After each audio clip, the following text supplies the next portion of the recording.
আসসালামু আলাইকুম আপু, আমার গল্পটি নিয়েও আমি অনেক দিন ধরে তোমার ভিডিও দেখছি। আমার নাম জহুরা খানম রোজা, বয়স 12 বছর। একবার পরীক্ষা শেষের ছুটিতে আমরা আমার কাজিনের বাড়ি শেওড়াপাড়া বেড়াতে যাই। সেখানে আমার কাজিন একটা বাড়ি দেখিয়ে বলল, এই বাড়িতে যাবে না। বলে রাখা ভালো, আমার কাজিন আমার থেকে 1 বছরের বড়। আমি তাকে বললাম, কেন, কি হয়েছে, ওই বাড়িতে কি কোনো সমস্যা আছে, কেন যাব না? আমার কাজিন আমাকে ধমক দিয়ে বলল যে বাড়িতে যাওয়া যাবে না। এত কথা কেন বলো? আমি তার ধমক শুনে চুপ হয়ে গেলাম, আর কিছু বললাম না। পরদিন বিকেলবেলা আমি একটু হাঁটতে বের হয়েছিলাম, সেখানে আমার বয়সী একটা মেয়ের সাথে দেখা হয়। আমি তাকে তার নাম জিজ্ঞাসা করলে সে আমাকে বলে তার নাম অদিতি।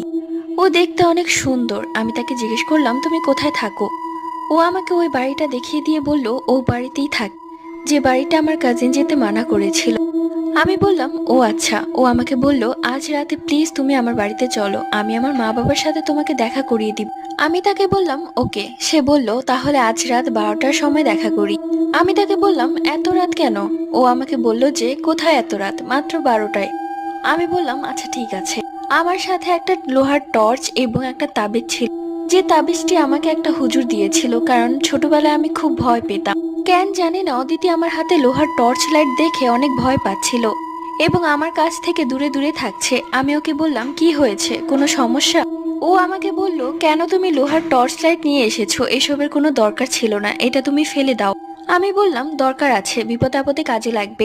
তারপর আমি বললাম যে, এবার চলো, হয়তো ঘুম থেকে উঠে মা আমাকে দেখতে না পেলে চিন্তা করবে।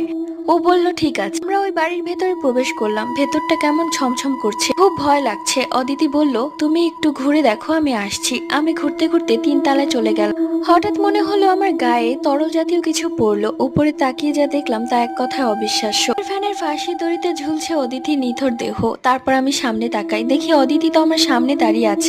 আমি ওখানে আর এক মুহূর্ত দাঁড়ালাম না, দৌড়ে নিচে নেমে আসলাম। দেখি অদিতি আমাকে চিৎকার করে বলছে যে, তোমাকে আমার অনেক ভালো লেগেছে, তোমাকে আমি আমার সাথে নিয়ে যাব। প্লিজ তুমি তোমার হাতের টর্চ লাইটটা ফেলে দাও, তাহলে আমি তোমাকে ছুতে পারবো।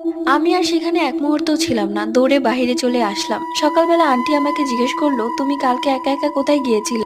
আমি বললাম, আন্টি, আমাদের বাড়ির পেছনে যে পুরোনো বাড়িটা আছে সেখানে গিয়েছিলাম অদিতি নামের একটি মেয়ের সাথে দেখা করতে। আন্টি একটু অবাক হয়ে বলল, অদিতি, ও কি বলেছিল ওই বাড়িতেই থাকবে? বললাম, হুম। আন্টি একটু ভয় পেতে লাগলো এবং বলল, অদিতি তো 7 বছর আগে আগুনে পুড়ে মারা গেছে।